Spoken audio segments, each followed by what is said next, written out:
미국의 어느 레스토랑. 코스 요리를 먹으며 즐거운 데이트를 하고 있는 것 같은 커플이 있습니다. 미국 여성 수잔과 중국인 남자친구 왕쉐빈입니다. 그들은 무언가 이야기를 주고받더니 이내 수잔은 실망한 표정을 지으며 알겠다는 말을 합니다.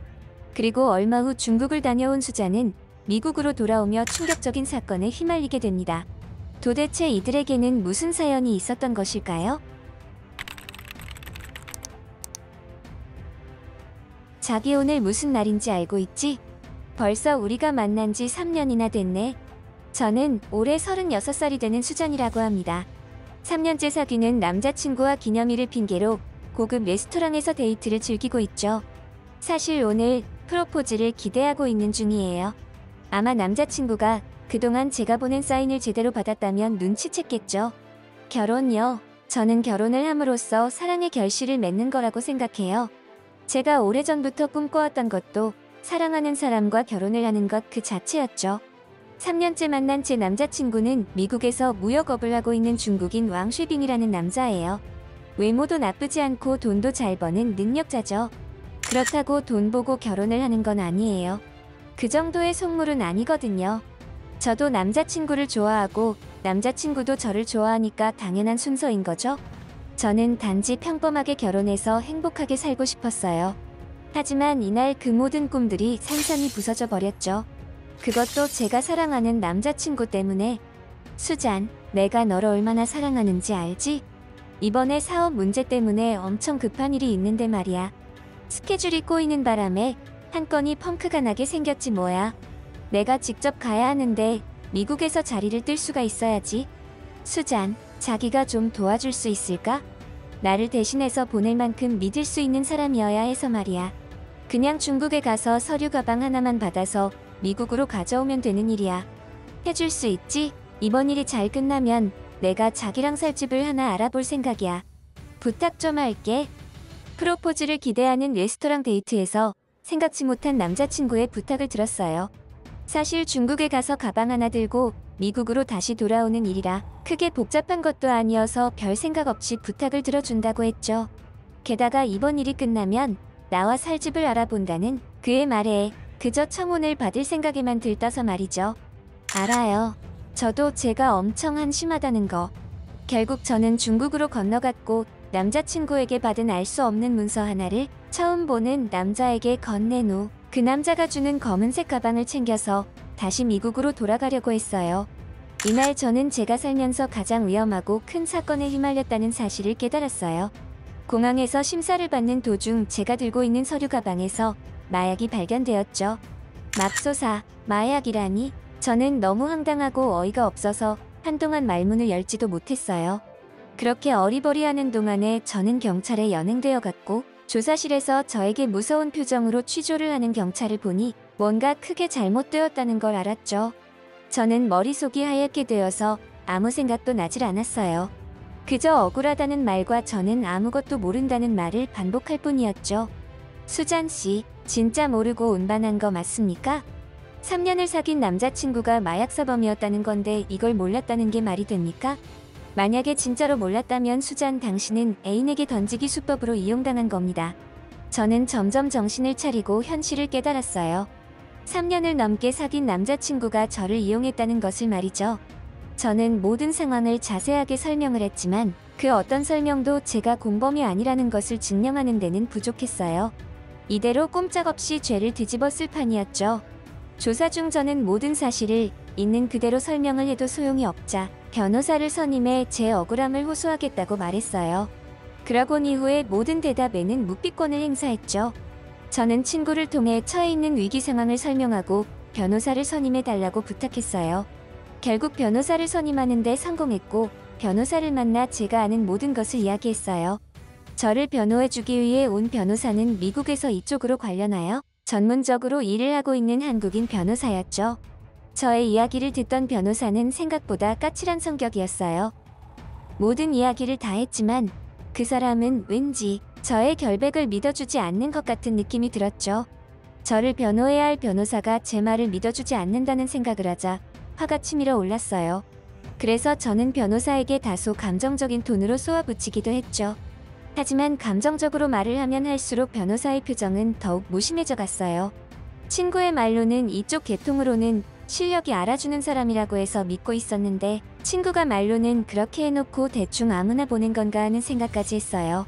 아, 수잔 씨의 말을 믿지 못하는 건 아닙니다. 다만 제가 혼자 생각을 좀 하느라고 그렇게 보여졌나 보네요. 사과드리겠습니다. 흥분하여 따지는 저에게 차분한 말투로 진정을 시켰어요. 초조하고 위험한 상황에 닥치다 보니 제가 너무 경솔하게 생각을 했나 봐요. 따지고 보니 변호사는 이야기만 듣고 있었을 뿐 아무 이야기도 하지 않았는데 저 혼자 지레 의심을 했던 거였죠. 결혼 생각에 미쳐서 3년 사귄 남자친구에게 마약 심부름이나 하다가 범죄자 취급을 받고 있는 저 자신이 너무나 한심해서 돌아버릴 것만 같았어요. 3년을 사귄 남자도 나를 배신하는 마당에 생판 처음 보는 이 변호사 남자가 나를 위해 제대로 변호를 해줄 수 있을까? 결국 이 사람도 나를 배신하는 건 아닐까? 저도 모르는 사이에 남자에 대한 불신이 생겨버린 것 같았어요. 하지만 변호사에 대한 저의 불신은 괜한 짓이었다는 걸 얼마 지나지 않아 깨닫게 되었어요. 한국인 변호사가 경찰 측에 무슨 이야기를 했는지 아니면 자연스러운 수순이었는지 모르겠지만 저는 곧바로 풀려났어요.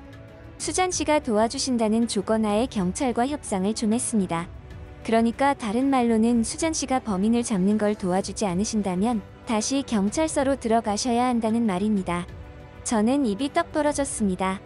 그럼 그렇지 이 변호사 남자도 저를 이용해 먹으려는 작정이었습니다. 완전히 제가 당했다는 생각을 하면서도 왠지 그가 밉다는 느낌은 들지 않았죠. 어쨌든 저를 위기에서 도와준 사람인 것은 분명했기 때문이에요. 저는 기꺼이 도움을 주겠다고 했고 범인을 잡기 위한 그러니까 3년 동안 사귄 여자를 배신한 남자를 감옥에 쳐넣기 위한 작전을 짜게 되었죠. 저의 임무는 아무 일도 없었던 것처럼 왕쉐빙에게 서류 가방을 건네주는 것이었어요. 떨렸지만 저에게 주어진 임무를 최선을 다해 해내기로 다짐했죠. 저를 배신한 저의 남자친구에게 그 대가를 치르게 해줄 것이라고 이를 갈고 있었던 거예요. 저는 왕쉐빙과 약속을 잡고 커피숍에서 만나기로 했죠. 그는 제가 중국을 다녀오는 사이에 무슨 짓을 하고 있었던 건지 눈가에는 다크서클이 퀭했고 눈빛에는 초점이 흐릿했죠. 가방을 건네려는 찰나 왕쉐빙은 어떻게 알았는지 근처에 잠복하고 있던 경찰 병력들을 눈치채고 가방을 들고 냅다 도망을 가기 시작했어요. 제가 할 일은 여기에서 모두 끝났지만 제 심장은 빠르게 뛰고 있었고 일이 어떻게 돌아가는 건지 도무지 알 수가 없었죠. 이때 한국인 변호사가 나에게 다가와 침착하게 잘해줬다고 위로해줬어요. 하지만 얼마 지나지 않아 일이 제대로 풀리지 않았다는 걸 직감했죠. 도망간 왕쉐빙을 놓쳤다는 경찰들의 무전소리를 들었어요. 한 달 정도 시간이 흘렀을 때였어요. 왕쉐빙은 제가 혼자 있는 틈을 타 저에게 접근했죠. 이번 일만 잘 끝냈으면 너와 결혼해서 행복하게 살 작정이었어. 왜 이런 짓을 한 거야? 이 남자는 오히려 적반하장으로 제 탓을 하기 시작했어요. 그러면서 자신은 서류 가방에 그런 물건이 들어있을 줄은 몰랐다고 둘러댔죠. 참 저도 대책 없을 정도로 한심한 인간인가 봐요. 또다시 결혼과 신혼집을 운운하며 저를 설득하는 왕쉐빙에게 마음이 흔들리기 시작했어요. 그의 말을 믿는다기보다는 믿고 싶은 마음이 컸던 것 같아요. 어쩌면 왕쉐빙도 억울한 피해자가 아닐까 하는 생각을 하기도 했죠. 왕쉐빙이 아직도 저를 사랑하고 있다고 생각했어요. 그래서 저는 다시 한번 어이없는 선택을 하고 말았죠. 원래의 계획대로 그와 결혼을 하고 평범하게 살아가기로요. 그렇게 결심을 하고 경찰들의 연락에도 왕쉐빙에 대한 이야기는 하지 않았어요. 아직 별다른 소식이 없다고 연락이 오면 알려드리겠다고 그렇게 둘러댔죠. 어느 날 재판과 관련해서 한국인 변호사와 다시 만나게 되었어요. 저는 이날 제 선택이 얼마나 멍청하고 한심한 선택이었는지 깨달았죠. 수잔, 그 여자는 내가 하는 말이면 죽는 신용이라도 할걸? 그런 걱정은 하지 마. 이쪽 일은 전혀 모르는 여자라서 들킬 일도 없을 테니까. 아, 글쎄 내가 결혼해준다는 말만 하면 아무 문제 없어. 내가 사랑하는 건 당신밖에 없는 거 알잖아. 그래, 나도 사랑해. 변호사가 들려주는 녹취록은 제 귀를 의심하게 만들었어요. 화가 나서 이를 꽉 깨물고 있었지만 눈에서는 눈물이 나는 기이한 상황이었죠. 알고 보니 왕쉐빙은 와이프도 있었고 자식들까지 있었어요. 그에게 있어서 저는 그저 이용당할 재물에 불과했던 거죠. 저는 이때부터 완전히 왕쉐빙과의 감정을 정리했어요. 그깟 결혼이 뭐길래, 내 자신이 왕쉐빙에게 얼마나 결혼에 미친 여자로 보였길래 이런 취급을 받았나 싶었어요. 변호사와 경찰에게 왕쉐빙의 거처와 약속 장소에 대한 정보를 제공했죠. 한국인 변호사는 경찰 쪽에도 아는 인맥이 많은 듯 보였어요. 마치 예전에도 서로 협조하여 이런 작전들을 진행했었던 사람 같았죠. 왕쉐빙은 원래 약속했던 장소를 갑자기 변경했어요. 저는 뭔가 눈치채기라도 했나 싶어서 노심초사하고 있었죠. 저는 갑자기 뒤바뀐 약속 장소에서 커피를 마시며 기다리고 있었어요. 심장이 두근거리는 게 카페인 때문인지 아니면 다른 이유 때문인지 이때는 알 수 없었죠. 왕쉐빙이 현장에 도착하자 이번에는 모든 사각지대를 막아놓은 경찰들이 작정을 하고 덤벼들었어요. 근데 이게 웬일인지 이번에도 왕쉐빙은 날렵한 몸놀림으로 경찰들을 따돌리는가 싶더니 도망을 치기 시작했어요. 만약 이번에도 이렇게 놓쳐버린다면 제가 저 남자를 다시 만나는 날이 저의 제삿날이 될 거란 느낌이 들었죠. 그때 3번의 총소리가 들렸어요.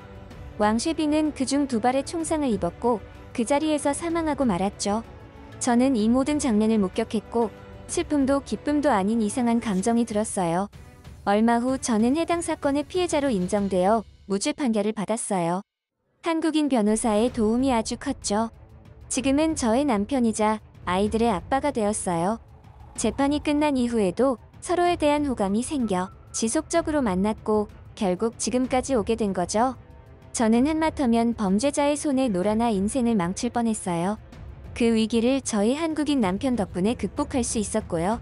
지금의 남편을 만나면서 진정한 행복을 찾은 느낌이에요. 수잔이 느낀 배신감이 얼마나 컸을까? 난 결혼을 하고 아이도 2이나 있지만 수잔의 마음이 이해가 돼. 한국인 남편이 아니었다면 수잔은 지금쯤 억울하게 옥살이를 하고 있었을 거야. 수잔은 평생 남편에게 감사한 마음으로 살아야 돼.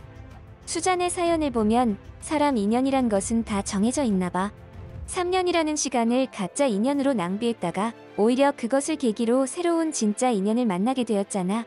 3년을 사귀었던 남자친구에게 배신을 당해 누명까지 뒤집어 썼다가 한국인 변호사를 만나면서 위기를 극복한 미국 여성 수잔의 사연 어떠셨나요? 여러분들은 어떻게 생각하시는지 의견을 남겨주세요. 구독과 좋아요는 영상을 제작하는 데 큰 힘이 됩니다. 끝까지 시청해주셔서 감사합니다.